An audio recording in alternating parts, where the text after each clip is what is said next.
بسم الله الرحمن الرحيم الحمد لله رب العالمين والصلاة والسلام على أشرف الأنبياء والمرسلين سيدنا ومولانا أبي القاسم المصطفى محمد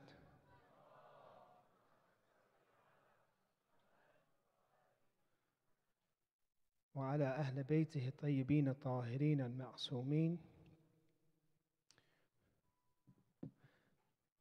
We were talking about the topic of becoming Hussaini, becoming close and becoming similar to Imam Hussain alayhi salam. And we said that in Ziyarat Ashura, and we look into it, there's different stages. That if a person wants to become Hussaini, wants to reach Imam Hussain, wants to reach that maqam that Imam Hussain has close to that maqam, he should follow these stages. In the first night, we talked about the importance and why we commemorate Imam Hussein's martyrdom, why even do it, why we do it in this fashion. And last night, we talked about one of the core concepts of Karbala and Ashura, that if a person doesn't understand this concept, hasn't begun to understand Ashura, which is Bala and calamity. Ashura, we said, is a spiritual journey for us, and that we can use it, and it is one of the best methods for us to reach Allah. Each person has a sam, or has a share in Ashura. Some people, according to their intentions, inshallah it's not in this community, but sometimes in different places, for example, they come only for the food, for example. They have that much sam. They come for the food and because it's tabarruk, still something good. Even that can be something good. One person, they say, would only come to the majalis of Imam Hussain alayhi salam to drink tea. They offered tea and he would just come to drink tea. And so somebody judged him and thought, what a person, he just comes from all this barakat that Imam Hussain alayhi salam has, he wants to just drink tea. And then it was revealed to him that this person, when he approached him, he said that, I don't drink tea anywhere else. I only drink tea of Imam Hussain. So he had a pure intention, and that pure intention saved him. So people have different intentions when they come to these majalis. Some people, they have hawa'ij, they have things that they need in this world. They come to the majalis of Imam Hussain because it is a miracle. You will see the miracles of the majalis of Imam Hussain, and somebody is cured, or some problem that they have is they're relieved. But of course, all these things are good. The most important, though, intention that we have is to use Ashura. It is a spiritual journey for us to reach Allah. And it is the best method for us to reach Allah. It is the ship of salvation. It is the fastest and the most vast ship of salvation that we have. So the first stage in benefiting from Ashura, and we said that it's both mawdu'i, that it should itself be saved and preserved, and also it is tariqi, that it will inshallah guide us towards where we want to be. The first stage is to understand Bala, and we talked about that last night. Now tonight we see that Imam Hussain had this Bala, that in some of the verses or some of the narrations, I will mention this story inshallah later on, but Prophet Zakaria, one of the great prophets of Allah, when the tragedy of Karbala was mentioned to him, and he was taught about Karbala in this way. He was taught Kaf, Ha, Ya, Ain, Sad. And Kaf was Karbala, Allah Ta'ala. Wal Ha is halakat of the Itrat al-Tahira, the family, how the family of the Prophet was ruined, how they were martyred. Wal Ya is for Yazid, the Zalim of Imam Hussain. Wal Ain Atash of Imam Hussain. Ain is the thirst of Imam Hussain, the family of Imam Hussain, the companions of Imam Hussain. Wal Sad Sabr, Sabr of Imam Hussain. So Prophet Zakaria, and I'll mention the story later on, but he was taught about the Bala of Imam Hussain in this way, and then when he realized what kind of calamity Imam Hussain faced, for 3 days he didn't eat, and he didn't allow people to come in, and began to cry. And there he did this dua, which I'll tell this story inshallah later on. And he did this dua that is he wanted something very special from Allah.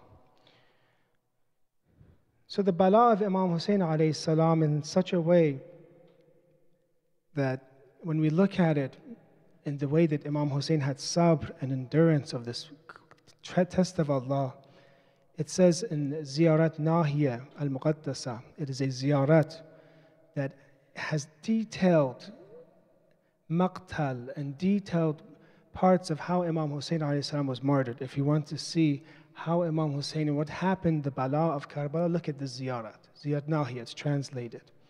One of the lines in the ziyarat, it says this, it says, وَلَقَدْ عَجَبَتْ مِنْ صَبْرِكَ مَلَائِكَةُ السَّمَاءِ. The angels of the heavens were astonished at your patience, Hussain. How much patience, how much bala that you have, that the angels were astonished. The same angels that were arguing and saying, why did you create mankind?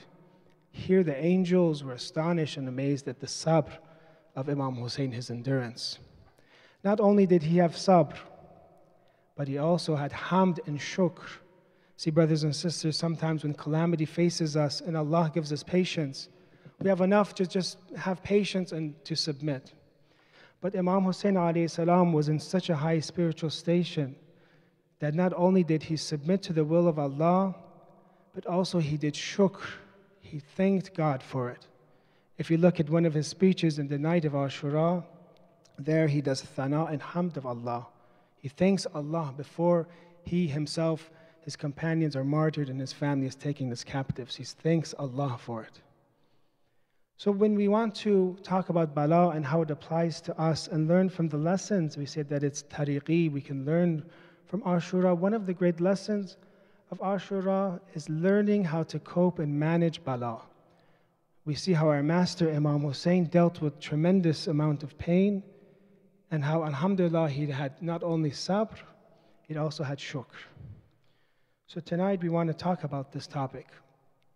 Because the followers of the Ahlul Bayt, they are courageous people. The followers of the Ahlul Bayt are strong people. Imam Ali alayhi salam says in Nahjul Balagha, he says in this, that إِذَا هِبْتَ أَمْرًا فَقَهْ فِيهِ, he says, that when there's an issue that you're afraid of, enter it. Dive straight into it. When you fear something, be strong. Dive into it. فَإِنَّ شِدَّةَ تَوَقِّيهِ أَعْظَمُ مِمَّا تَخَافُ مِنْهُ. Because when you're afraid of something, that fear that you have sometimes is worse than that which you are afraid of. And they say this is leaning into your fear. When you're afraid of something and you think that it will not happen, say Bismillah, be courageous. Think of the courage of Imam Hussain alayhi salam and enter it. Be a courageous person. Be brave. Then you'll notice that that thing that I was afraid of this entire time was nothing. My fear of that was worse than that thing itself. One of the first steps that we can do, and I'm going to mention a few things tonight, but the final answer to this, inshallah, the final answer to what I'm going to address will be, inshallah, tomorrow night.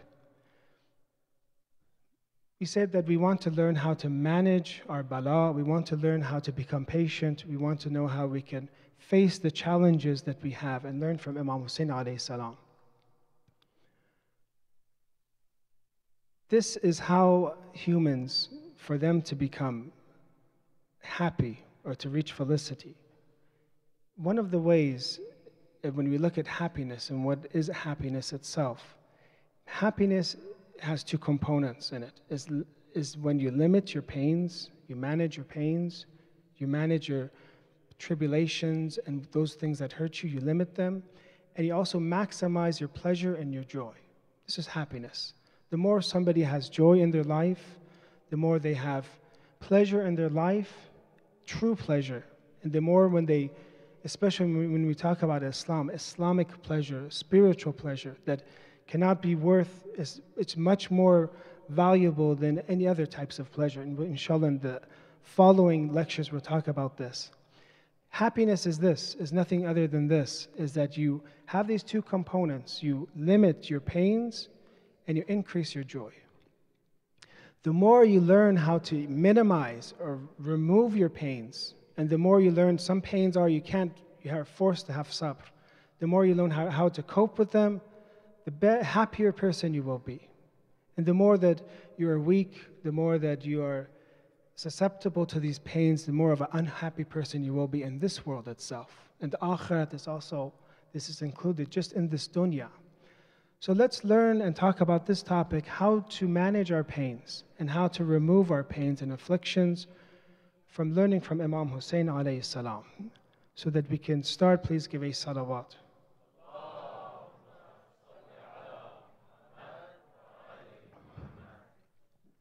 One of the first steps to managing our pain and to minimizing our pain is to acknowledge the fact that pain and trials and tribulations are for everyone, are in every place. There is not one person that doesn't have pain. When a child is born, he has pain, he's crying, he or she, the mother is crying, right? Even if the surgeon or doctor or whatever, it's something that maybe they don't like, it's something difficult. When you look at the end of the life of humans, again, pain. So we see from the beginning to the end there is pain. So the first fact, if we want to become strong believers, if we want to cope and manage our pains and become courageous, is to acknowledge the fact that pain exists. You can't flee from it. The Quran says, أعوذ بالله من الشيطان الرجيم لقد خلقنا الإنسان في كبد. I have certainly created man into hardship. There's another interpretation of this, as if you don't understand hardship, then you haven't understood mankind. Mankind is in hardship. Some of the other hadith about the world, Daru bil Bala'i mahfufa. It is a world that is surrounded by, it is a house that is surrounded by trials. So if you understand the reality of this world, it is a place surrounded by trials with Bala. Anything could happen anytime. When a person becomes old, in Surah Yasin, it says, أعوذ بالله من الشيطان الرجيم وَمَن نُعَمِّرْهُ نُنَكِّسْهُ فِي الْخَلْقِ أَفَلَا يَعْقِلُونَ. Those that we give them old age, in Surah Yasin it says, we reverse him in creation, making him go back to weakness after strength. An old person gets weak just as a baby, and needs a wheelchair, needs somebody to aid them, to help them, needs different pills every day. So we look at this life, and I don't want to be negative, but we have to accept the reality that life is painful, that there is pain. Unfortunately, some ways that parents raise their kids or teachers, they always try to be very positive, they're not realistic. And they say that if you want to enter Islam, Islam is beautiful, it is sweet, in such a way that when they ask them about salat and they say, should you pray? They say, pray. Praying is sweet. But a child might pray over and over and say, I don't feel this sweetness yet. It's difficult. Fajr is difficult for me to wake up. Dhuhr, Asr is kind of difficult for me. See, the problem is that we don't teach ourselves to acknowledge pain. We don't teach ourselves that there is pain in this world.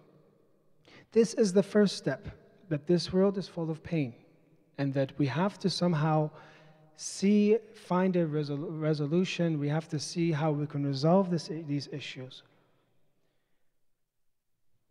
There's a narration from the Prophet. It says this. It says, especially for the believers, we have to acknowledge this. Even for the believers, there is more pain.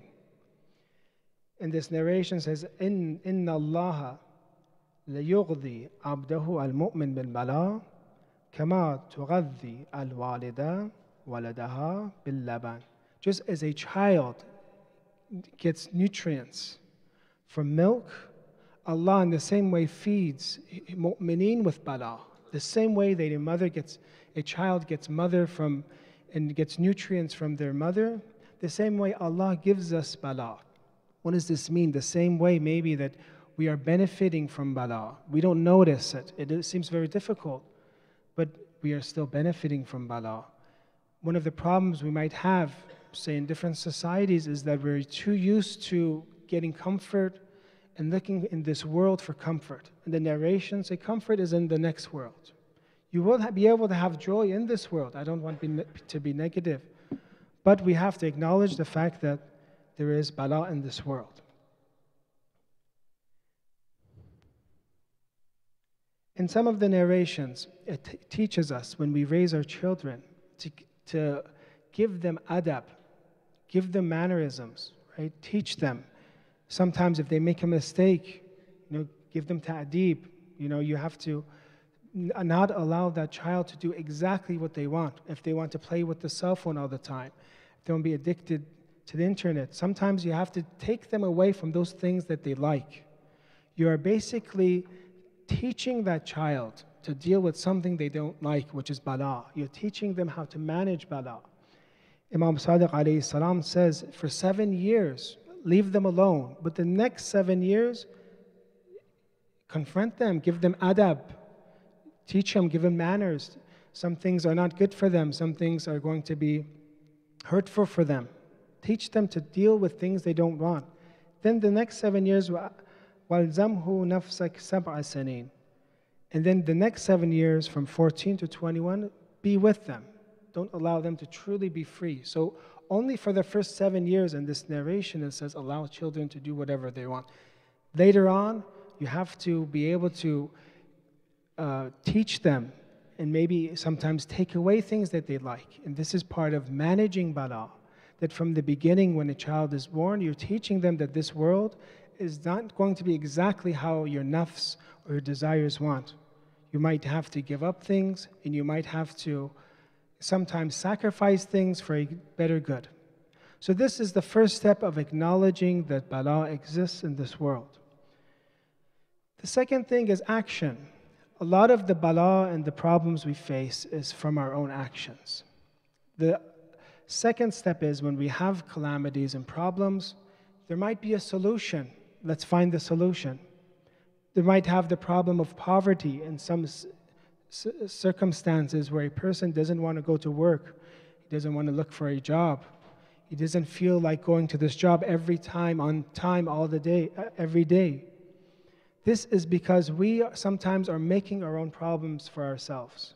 A lot of the problems that we have, and I read to you that ayah yesterday in the Quran, last night, that a lot of it is because what we have done ourselves through our own hands.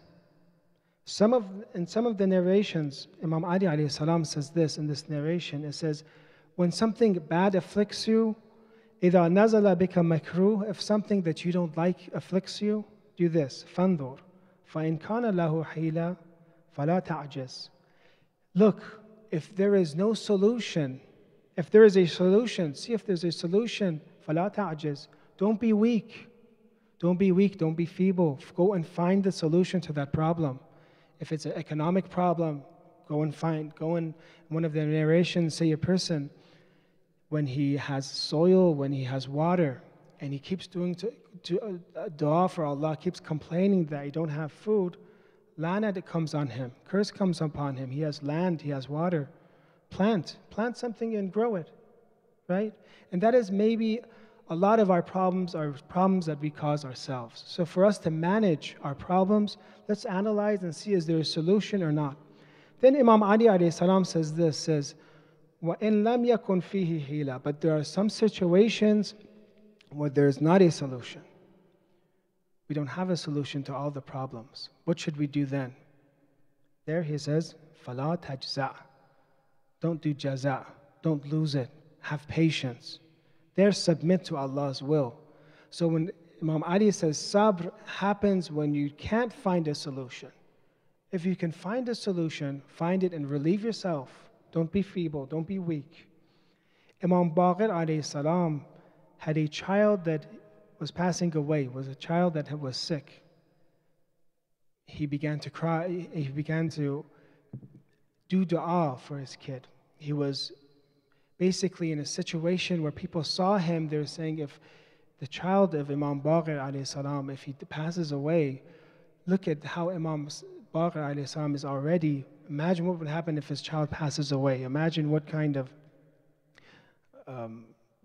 calamity or bala he would show in himself. But it was the opposite. He does dua, but then right when his child passes away, then he has sabr, complete sabr and submission. So Imam Baqir alayhi salam is very similar to this narration. He looked for a solution. He did dua, or whatever he could for this child.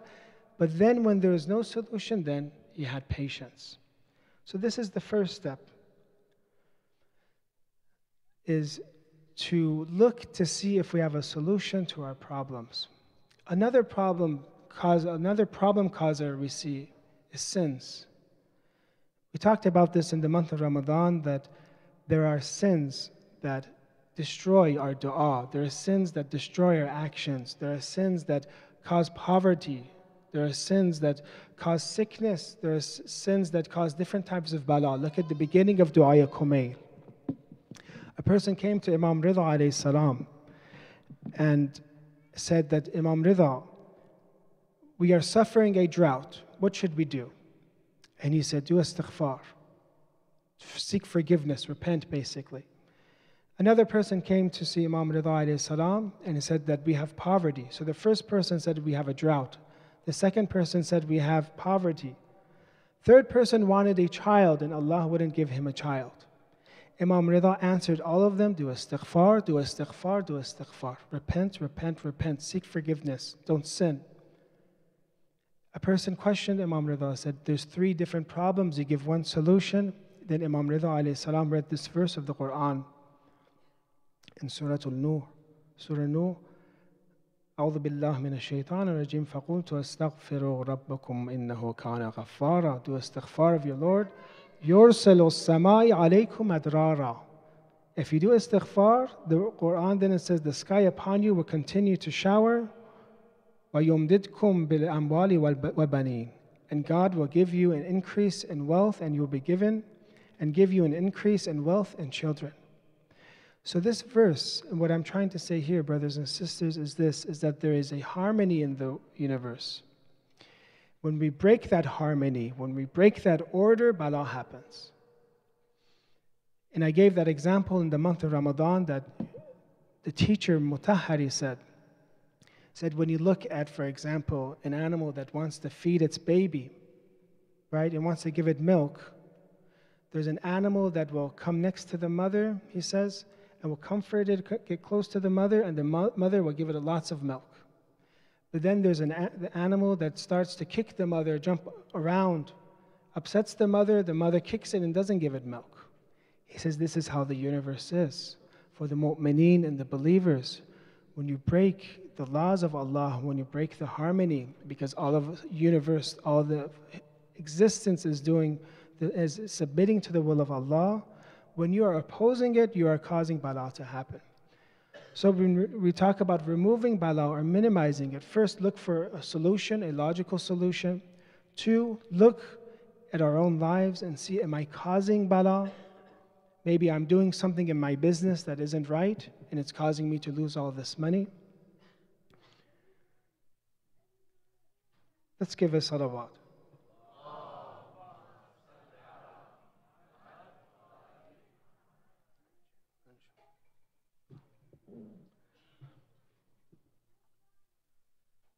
The other solution that we can think of, and I said the main solution we'll say tomorrow.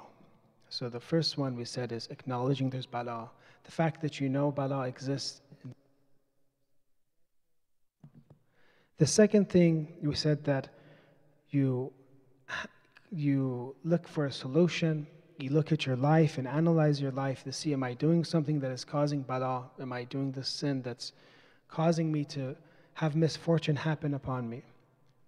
The third thing we can do is about love of the world and limiting our love of the world. The more that we are attached to this world, the more we are susceptible to bala. The more we love things of the dunya, when it's taken away from us, right? Look at the companions of Imam Hussain. Look at Imam Hussain. They didn't have attachment of the world. Therefore, Karbala, they could have sabr. They could have endurance. Why? Because they weren't attached. The more you become dunyawi, the more the dunya will hurt you. Right? And some of the narrations, it says that just like how a child, why is it difficult for people to be taken away from the world. It says in this narration, it's similar to how a child says, "An-nasu abna'u dunya wal waladu matbu' ala hubbi ummih." Children, humans are children of the dunya. And children, they love their mothers as if the mother is our dunya. We have this attachment to this world. And the more we realize, and we think actually, the more that we think that everything we have belongs to us, and we have to have everything, the more it will hurt us. When we look at the narration of Unwan al-Basri, and when he came to Imam al-Sadiq and talked about how to be an abd, a servant of Allah, one of the first things he said was what? Was for you to think that you don't own anything.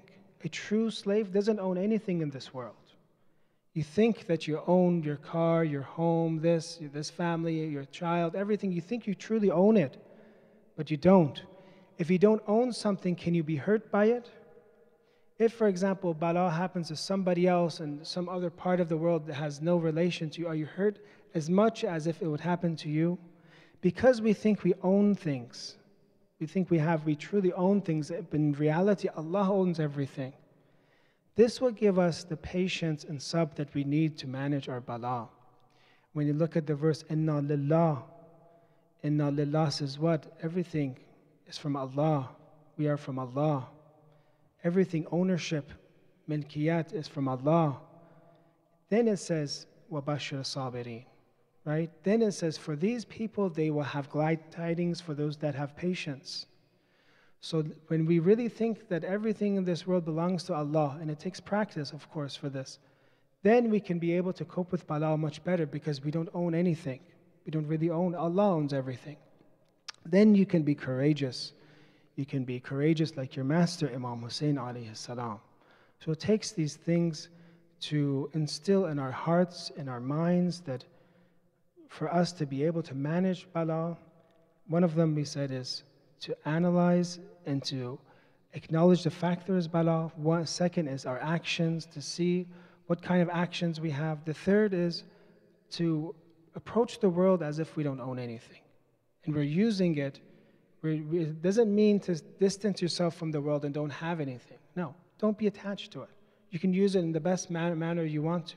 Just don't be attached and know that this is from Allah and this is a test for you. This is a tool for you to use.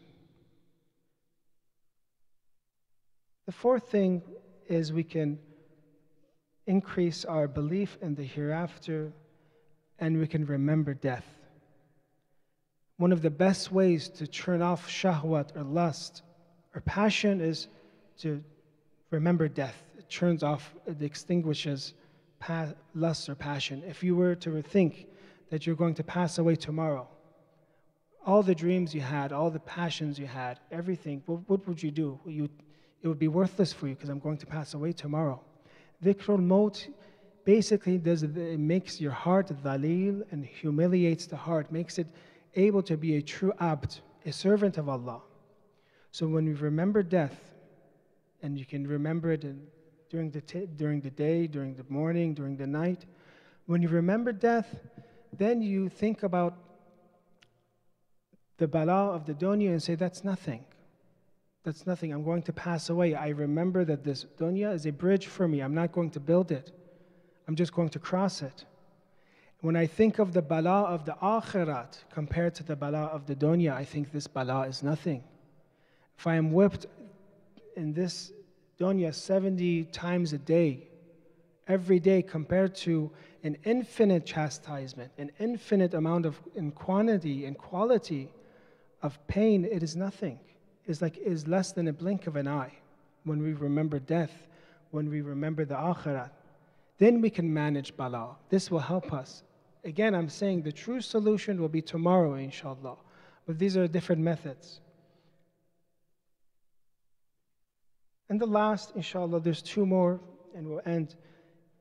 The last is sabr, increasing our ability to have patience. And this is something we increase in ourselves slowly, becoming someone that is called sabur, someone that is patient, somebody that has a lot of endurance. We train ourselves over and over and over to have. And some people, you've noticed, the more trials they had, the more they become tough. They become a tough person. They become a sabr person. So then when an affliction happens on them, it's like nothing for them. They become tough. They become trained. And that's how sabr is. In some of the narrations, it says, as-sabru yumahhisul raziyya. Sabr brings down raziyat and bala. Sabr, if you bring this quality in yourself of being patient, and you can train yourself to be patient, train yourself those things that you want, especially when you do the wajibat and stay away from the muharramat, this is all training. When you want something and it is haram for you, when you don't want to do something and it's wajib, you're training yourself that a mu'min, after many years of performing their wajibat, they become sabur. Therefore, if God gives them a test, and a side note, we never ever do dua for bala to happen to us. If you look at all our du'as, it's positive. It says, give me the entire khair of the dunya and the akhirat. Give me all the blessings of the dunya and akhirat. But we don't ever do dua for sabr, or we do dua that bala happens on us. But it does happen, we said. We have to acknowledge it happens on everybody, pain and agonies. Everybody has pain and agonies. But we say we manage it. Why? How? Through building this quality of sabr. And once you fulfill your wajibat, you stay away from the muharramat, you become a much stronger person that can face these pains.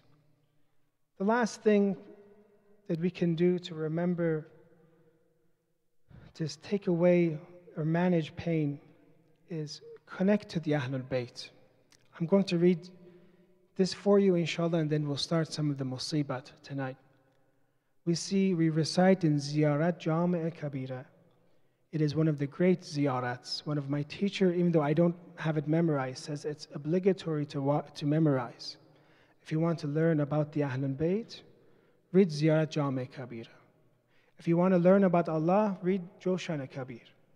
That's an encyclopedia of Allah. This is an encyclopedia of the Ahlul Bayt. And he said that, one of my teachers said that if this was enough, if all we had from the infallibles was this ziyarat, it would be enough for us to be guided.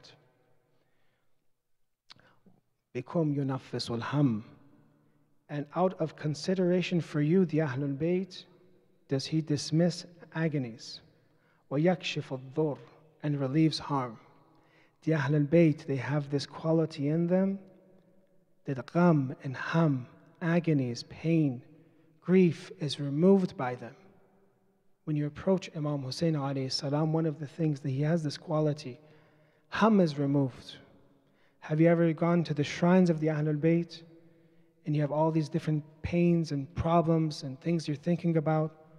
When you enter the shrine of Imam Hussain, when you enter the shrine of the infallibles, all of your ham and gham and all your pains are gone immediately. Some people say when they go to such places, they forget what to do dua for, because all their dua was for the dunya, and now all their pains are removed. They say, I don't have anything to do dua anymore. That is the quality of the Ahlul Bayt. It removes ham and gham. The more you approach the camp of Imam Hussain and you become Hussaini, the less gham you have. Our ulama and scholars, some of them had very difficult tests in poverty and sickness. But then when they approach them, they ask them, how are you? They say, Alhamdulillah, Alhamdulillah, Alhamdulillah. Why is it? Because he is close to Imam Hussain. He is close to the Ahlul Bayt. They remove pain and agonies. Inshallah. If we can dim the lights, inshallah, we'll mention some of the musibat of the Ahlul Bayt. Please recite a salawat.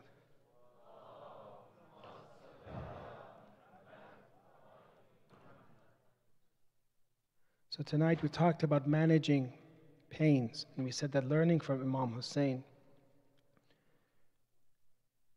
to manage our pains, learning from Imam Hussain to be brave.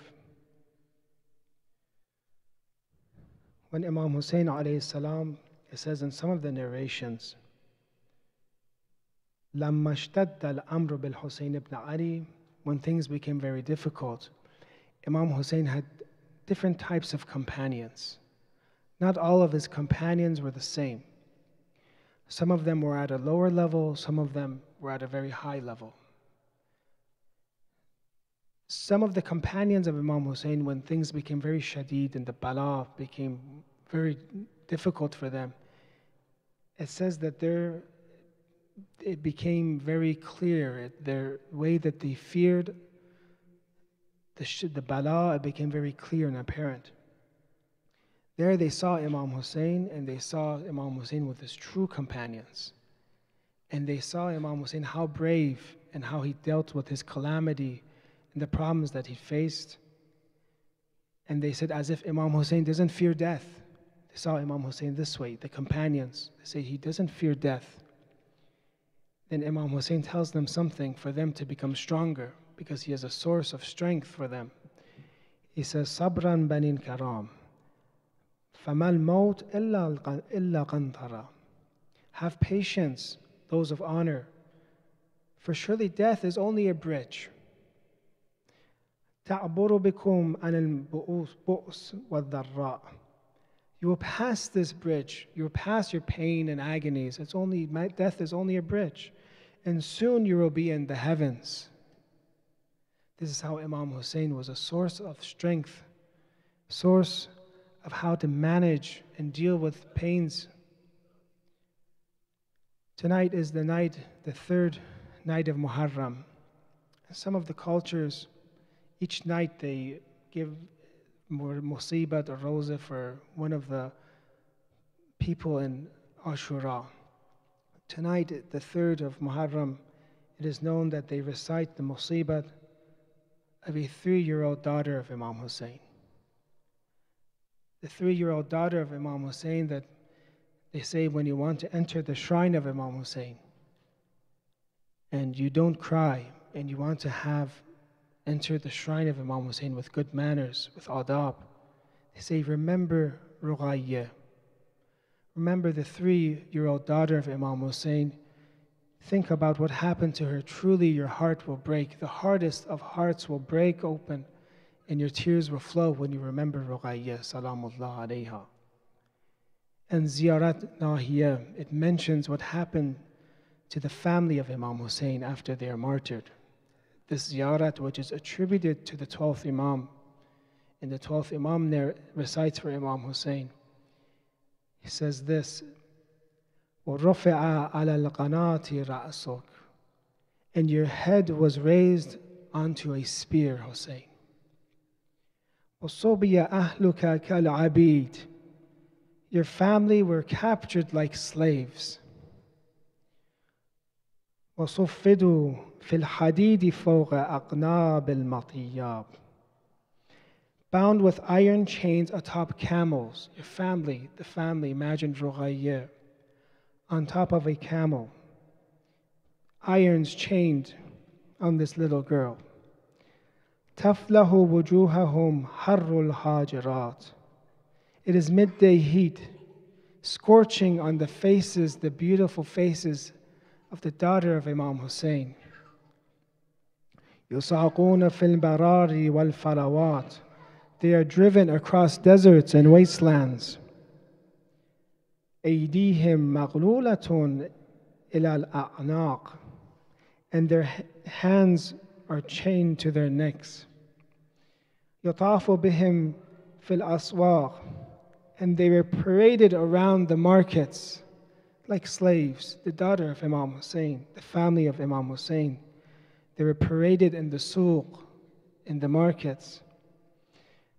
وَنَقَضُوا السُّنَانِ وَالْأَحْكَامِ وَهَدَمُوا قَوَائِدِ الْإِيمَانِ وَحَرَّفُوا آيَاتِ الْقُرْآنِ, they distorted the verses of the Quran, they destroyed the pillars of faith, they revoked the prophetic customs and the divine laws. وَهَمْلَجُوا فِي الْبَغْيِ وَالْعُدْوَانِ, and brutally rushed into tyranny and aggression. In Qurb al-Isnad it says, when the family of Imam Hussain was brought in Sham, أُدْخُلُوا بِهَا نَهَارًا مَكْشُوفَاتِ وُجُوهُنَّ, their holy faces were unveiled. فَقَالَ أَهْلُ الشَّامِ الْجَفَاءِ, the miserable people, the betrayers of Sham said, مَا رَأَيْنَا صَبِيًّا أحسن من هؤلاء. I have never seen in my life people as beautiful as them, these treacherous people. فمن أنتم؟ فقالت سكينة بنت الحسين. And Sukaina, the daughter of Imam Hussain, they unveiled her face. نحن سبايا آل محمد. We are the children of the family of the messenger of the Muhammad sallallahu alayhi wa sallam.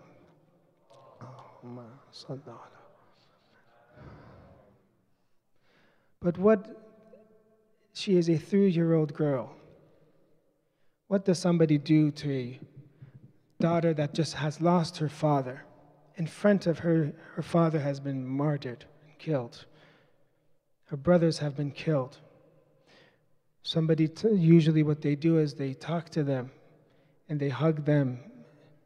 But instead, this beautiful daughter of Imam Hussain, that with her little hands will open all your problems that you face. Those that have gone to Sham to do ziyarat of her in Damascus. It says, come and see your daughter Hussain. Now that you've been martyred, come and see your daughter Hussain. How she has not slept for many nights. After you have been martyred, she has not slept. A little girl, what does she do? She counts the stars. It says, instead of counting the stars at night, instead she counts her wounds that she has incurred. Her lips, the lips of Roja, are like the lips of Imam Hussain. They have become blistered and cracked. She has not been caressed, instead she has been smacked and beaten. Look and see, there is no more color in her face. When the caravan goes to Sham, they come back, but they leave Roja there. She becomes martyred in the dungeons of Sham. Look and see, there is no more color in her face. No one has brushed her hair. But the fire that has scorched it, when they came and they set fire to the tents of Imam Hussain, and they say that Sayyida Zainab tells the children to run. In each child, they say there may be 23 children in Karbala. Each one is running in a different direction. There they bring the head of Imam Hussain in the dungeons of Sham and says, Ya Abata, man alladhi aytamani ala sighra sinni. Who has made me an orphan at such a young age? How she says, it is so hard, Father. She gets the head of Imam Hussain as if she says, how, Father, it is so hard being an orphan. It is so hard being a captive. At such a young age, I have become old. I have aged at the age of 3. My heart longs for you, Father. Let me not tell you what I have seen. Let me not tell you what I've heard. Tell your mother I have felt some of her pain. What kind of pain has Sayyida Roja felt? The same pain as the mother of Imam Hussain. Just like Sayyida Fatima was hitten and smacked, the same way Sayyida Roja has shared that pain. She was hitten and smacked. وَسَيَعْلَمُ الَّذِينَ ظَلَمُوا أَيُّ مُنْقَلَبٍ يَنْقَلِبُونَ وصلى الله على سيدنا محمد وأهل بيته الطيبين الطاهرين اللهم صل على محمد وآل محمد. Ya Allah, because of Sayyida Roja, this 3-year-old daughter of Imam Hussain, with her small little hands, may Allah remove the pain and affliction of all the mu'mineen, inshallah. Ya Allah, help us manage our pains. We know that this world is surrounded with pains and bala. Give us courage and give us the ability to manage our pains, inshallah. Ya Allah, we ask you, if there are family members that have passed away, that they are in the grave, Ya Allah, give them, inshallah, forgiveness. Ya Allah, we ask those members of our community that have helped in the majlis of Imam Hussain, inshallah, accept their deeds, accept our majlis, Ya Allah. Those that are sick, I know those that are in the hospital. I know of a small little Sayyida girl that has a very difficult disease. Ya Allah, because of Sayyid Ruqayya, inshallah, right now, give her a cure, inshallah. Ya Allah, we ask you for the faraj of our 12th Imam, inshallah. We ask you that you make us of his companions in his occultation, also of his companions after he uprises. Ya Allah. Wa sallallahu ala Sayyidina Muhammadin wa ahla bayti at-tayyibin at-tahirin.